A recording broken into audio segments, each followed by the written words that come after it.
La vie de Muhammad, paix et salut sur lui, en tant que prophète et messager se divise en deux époques bien distinctes. Un pour l'époque mécoise, 10 ans. Deux pour l'époque médinoise, 13 ans. Les méditations de Muhammad, paix et salut sur lui, élargirent de plus en plus le fossé entre lui et son peuple. Aux alentours de la quarantaine, son goût pour la solitude devint de plus en plus prononcé. Avec pour toute provision de la bouillie d'orge et de l'eau, il se rendait à la grotte de Hira, située sur le mont de la Lumière, à 4 kilomètres environ de la Mecque. Dans cette grotte, il passait tout le mois de Ramadan. Des pauvres passaient le voir, il partageait sa nourriture avec eux. Tout le reste de son temps, il le consacrait à la prière et à une méditation profonde, il réfléchissait à l'univers et à la puissance créatrice qui s'y révèle. Les croyances erronées de son peuple sur l'existence et la divinité, les idoles qu'ils associaient à Dieu dans leur culte, étaient pour Muhammad, paix et salut sur lui, un objet de préoccupation et de tristesse. Mais il ne voyait pas de chemin clair, pas de moyen distinct, pas de direction pour l'apaiser et lui redonner confiance. Cette solitude, Dieu l'avait voulu pour le préparer à assumer ses lourdes responsabilités à venir. Le détachement vis-à-vis du fracas des passions, du tumulte de la vie et des petits tracas des hommes sont nécessaires à tout esprit dont la destinée est de réformer la société humaine. Ainsi, le prophète, paix et salut sur lui, se préparait pour sa mission, qui allait changer la face du monde et modifier le cours de l'histoire. Cette intense expérience spirituelle se renouvela 3 années. Le mois de Ramadan venu, le prophète, paix et salut sur lui, se retrouvait seul face à lui-même, libéré de toute préoccupation matérielle, il pouvait réfléchir librement et profondément au monde de l'invisible et à la force supérieure qui dirige les hommes. Puis, vint le moment prédéterminé où Muhammad, paix et salut sur lui, par la volonté de Dieu, fut confronté à ce qui existe au-delà de ce que perçoivent les sens. Lorsque Muhammad, paix et salut sur lui, eut 40 ans, des signes annonciateurs de la prophétie commencèrent à jalonner son existence. Ainsi, chaque fois qu'il passait devant un certain rocher de la Mecque, celui-ci prenait miraculeusement la parole pour le saluer. Et pendant 6 mois, chaque fois que Muhammad, paix et salut sur lui, faisait un rêve, celui-ci se réalisait. Lors de la 3e année, pendant le mois de Ramadan, Dieu voulut répandre sa miséricorde sur les habitants de la terre. Muhammad, paix et salut sur lui, fut honoré par la prophétie, et reçut les premiers versets du Saint-Coran alors qu'il se trouvait dans cette grotte. L'ange lui dit: Lis. Je ne sais pas lire, répondit-il. Puis, raconta le prophète, l'ange m'a saisi et étreint avec force, il m'a relâché et a répété le commandement. Lis. Je ne sais pas lire, ai-je dit, et une nouvelle fois il m'a serré jusqu'à ce que j'étouffe. Puis, il dit: Lis. Je répondis: Je ne sais pas lire. Il me serra ensuite pour la 3e fois, avant de me relâcher, et de me dire: Lis au nom de ton Seigneur qui a créé. Il a créé l'être humain à partir d'une goutte de sang. Adhérent. Lis et ton Seigneur est le très généreux. Sourate 96, versets 1 à 3. Le prophète, paix et salut sur lui, répéta ces versets. Il était tout tremblant de peur.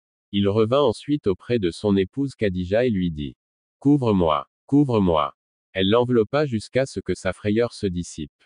Il raconta à Khadija l'incident de la grotte et ajouta qu'il craignait pour sa vie. Son épouse le réconforta: Jamais Dieu ne t'humiliera, car tu cultives les liens de parenté, tu soutiens le faible, tu dormes aux pauvres, tu pratiques généreusement l'hospitalité, et tu aides ceux qui se trouvent dans l'adversité. Puis elle l'emmena chez son cousin Waraka. Waraka avait embrassé le christianisme, il maîtrisait l'hébreu et écrivait aisément l'évangile dans cette langue. Il était vieux, aveugle, et sage. Khadija s'adressa à lui de cette manière. Mon cousin, écoute ce que va te raconter ton neveu. Qu'y a-t-il donc, ô mon neveu? Dit Waraka. Le messager de Dieu, paix et salut sur lui raconta alors ce qui s'était passé. Waraka comprit tout de suite de quoi il retournait. Il s'agit de l'ange que Dieu envoya à Moïse. Que ne suis-je encore jeune? T'aurais tant aimé vivre jusqu'au jour où ton peuple te chassera. Interloqué, Muhammad, paix et salut sur lui, demanda: Tu dis qu'ils vont me chasser? Oui, confirma Waraka.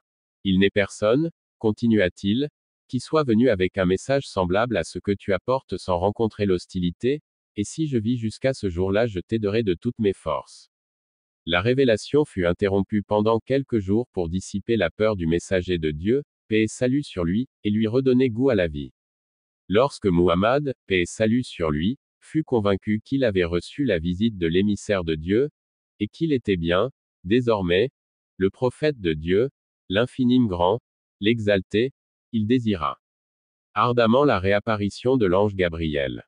Boukhari a rapporté que, parlant de l'arrêt momentané de la révélation, le messager de Dieu, paix et salut sur lui, a dit: alors que je marchais, j'entendis soudain une voix appelant du ciel. Alors, levant les yeux, je vis le même ange qui m'était apparu à Hira, assis sur un siège entre le ciel et la terre. Je fus tellement surpris que je tombai à terre. De retour à mon foyer, je m'écriai: enveloppez-moi.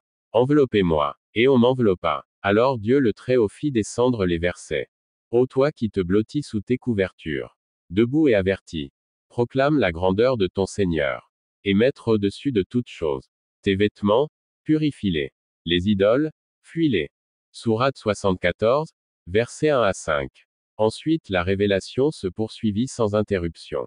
Ainsi, le messager de Dieu, paix et salut sur lui, se leva et resta debout pendant 20 ans, au cours desquels il ne connut jamais de véritable repos, et ne vécut ni pour lui-même, ni pour sa famille. Il se leva et resta debout pour appeler à Dieu et porter l'écrasante responsabilité sans y succomber, la responsabilité de l'engagement fidèle, de la foi parfaite, de la lutte à mener dans tous les domaines.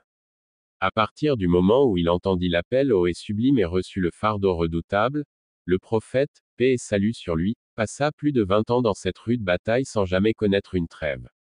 Rien ne put le détourner de son objectif, éclairer l'humanité. Puisse Dieu le rétribuer pour ce qu'il nous a apporté, à nous et à toute l'humanité. Pour la vie prophétique de Muhammad, paix et salut sur lui.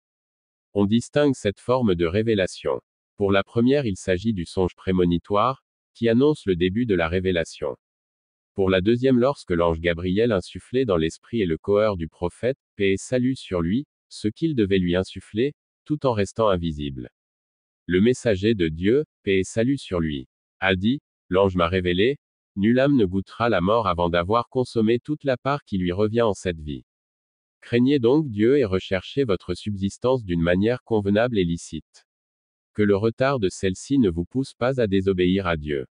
Ce qui est auprès de Dieu ne peut être obtenu qu'en lui obéissant. Plus grand que. Pour la troisième, l'ange apparaissait sous la forme d'un homme, il parlait au prophète. Paix et salut sur lui. Qui retenait ce qu'elle disait. Parfois, les compagnons le voyaient sous cette forme humaine. Pour la quatrième, l'ange venait à Muhammad, paix et salut sur lui, sous une forme invisible, il était annoncé par un bruit de cloche, c'était là la forme de révélation la plus pénible pour le prophète. Paix et salut sur lui, car l'ange le serrait alors si fortement que la sueur lui coulait du front, même par temps glacial. Lorsque le prophète, paix et salut sur lui, se trouvait sur sa monture, cette dernière pliait sous le fardeau et était obligée de s'accroupir. Dans la cinquième forme de révélation, le prophète, paix et salut sur lui, voyait l'ange sous sa forme originelle. L'ange lui révélait ce que Dieu voulait. Cela, comme le dit le Saint-Coran dans la sourate 53, est arrivé 2 fois. Pour la sixième, lors de l'ascension, Dieu a révélé directement à son envoyé l'observance de certaines obligations, dont la prière. Pour la septième forme de révélation, ce sont les paroles de Dieu adressées directement à son messager sans l'intermédiaire de l'ange. C'est un privilège qui avait été auparavant accordé à Moïse. Durant le voyage nocturne, le prophète, paix et salut sur lui, a été directement interpellé par son Seigneur. L'appel à Dieu se présentait particulièrement difficile. Œuvrer au sein d'un milieu aussi hostile à les nécessiter une volonté et une détermination sans faille. Afin de ne pas irriter les Mécois auxquels la nouvelle foi ne pouvait que déplaire, il appelle à l'islam secrètement d'abord. Nous parlerons de cet appel et les premiers fidèles dans notre prochaine vidéo. Merci de s'abonner, de liker et de partager la vidéo.